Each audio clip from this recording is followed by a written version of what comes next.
FA Saikia ছোৱালী high school দামপুৰৰ সহশিক্ষাৰ্থী Marjina বেগমৰ মৃত্যু। হাজো শিক্ষা খণ্ডৰ অন্তৰ্গত FA শইকীয়া ছোৱালী হাইস্কুল দামপুৰৰ সহশিক্ষাৰ্থী মৰ্জিনা বেগমৰ যোৱা নিশা গুৱাহাটী মেডিকেল কলেজ হস্পিটেলত মধুমেহ ৰোগত আক্ৰান্ত হৈ মৃত্যুবৰণ কৰে। তেওঁৰ মৃত্যু সহজভাৱে ল'ব পৰা নাই তেওঁৰ ছাত্ৰীসকলে, কিয়নো ছাত্ৰীসকলৰ মাজত অতিকৈ মৰমৰ শিক্ষাগুৰু আছিল। প্ৰিয় শিক্ষাগুৰুগৰাকীৰ মৃত্যুৰ খবৰ পোৱাৰ লগে লগে কান্দোনত ভাঙি পৰে ছাত্ৰ-ছাত্ৰীসকল। কান্দোনত ভাঙি পৰে ছাত্ৰীসকল। শ্ৰেণীকোঠাতে মূৰ্ছা যোৱা পৰিলক্ষিত হয়। তেওঁৰ মৃত্যুত গভীৰ শোক প্ৰকাশ কৰে সতীৰ্থ শিক্ষক শিক্ষাৰ্থীসকলে। হাজো শুৱালকুছিৰ পৰা আদিল আহমেদৰ ৰিপৰ্ট, ডিজিটেল আছাম লাইভ।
আজি আমাৰ স্কুলৰ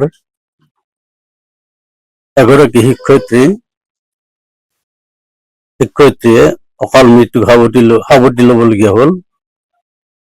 তেখেত হৈছে মৰ্জিনা বেগম। তেখেতে 1994 চনৰ মাৰ্চৰ 9 তাৰিখে আমাৰ এই বিদ্যালয়ত ME শাখাত জইন কৰিছিলে। 2017 চনৰ জুলাই মাহত আমাৰ হাইস্কুলৰ লগত এই ছোৱালী ME স্কুলখন এমালগামেটেড হ'ল। ময়ো তেখেতক হেডমাষ্টাৰৰ চকীত 2021 চনৰ 23 অক্টোবৰৰ পৰা এছিষ্টেণ্ট টিচাৰ হিচাপে পাই থাকিলোঁ। বহুত দিনৰ পৰা তেখেতে মধুমেহ ৰোগত অৰ্থাৎ ডায়েবেটিছত আক্ৰান্ত হৈ আছিলে বহুত দিন ধৰি।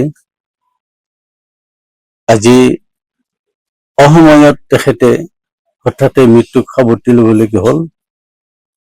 আজি ছেপ্টেম্বৰ মাহৰ 7 তাৰিখ যোৱা নিশা প্ৰায় 1:05 আমাৰ GMCHত গুৱাহাটী মেডিকেল কলেজ হস্পিটেলত মৃত্যুবৰণ কৰে। তেখেত এগৰাকী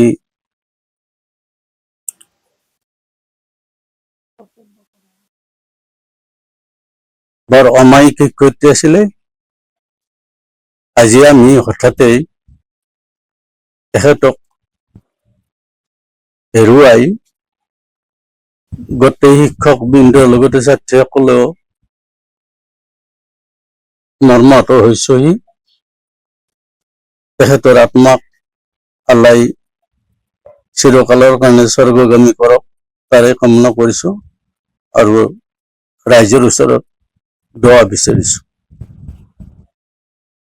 তেখেতৰ কৰ্মজীৱন খুব সহজ সৰল আছিল।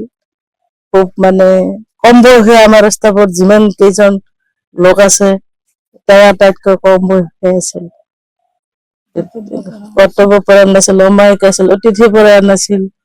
য'তে লগ পাওঁ ততে নাম তাকে নাথাকিছিলে। তেখেতক আমি হেৰুৱাই যি ছাত্ৰীসকলে আমাৰ আজি গোটেই স্কুলখনৰ মৰ্মান্তিক এটা বেদনা মৰ্মাহত আছে আৰু কোনোদিন পাৰিব নোৱাৰো তেখেতৰ মৃত্যু যাতে স্বৰ্গগামী হয় আমি তেখেতৰ কামনা কৰি দোৱা ৰাখিছো। ছাত্ৰীসকলে খুব মৰম কৰিছে, অত্যন্ত সহজ সৰল আছে। মানে ভাষাৰে বুজাব নোৱাৰি আৰু। কোনোদিন এটা কোব মাৰা নাছিল, কোনোদিন ধমকি দিয়া নাছিল। এই মনে মনে থাক, এইগিলা কৰিব লাগে। খুব লিখি দিছিল, খুব পঢ়াইছিল। এনে ধৰণৰ আছিল আজি ভাষা নাই ছাৰ ক'বলৈ দুখ লাগি আছে। ছাত্ৰীসকলে সেইকাৰণে মানে দুখ কৰি আছে, কান্দি আছে। বহু ছাত্ৰী আমাৰ শ্ৰেণী কোঠাতে মূৰ্ছা গৈছে।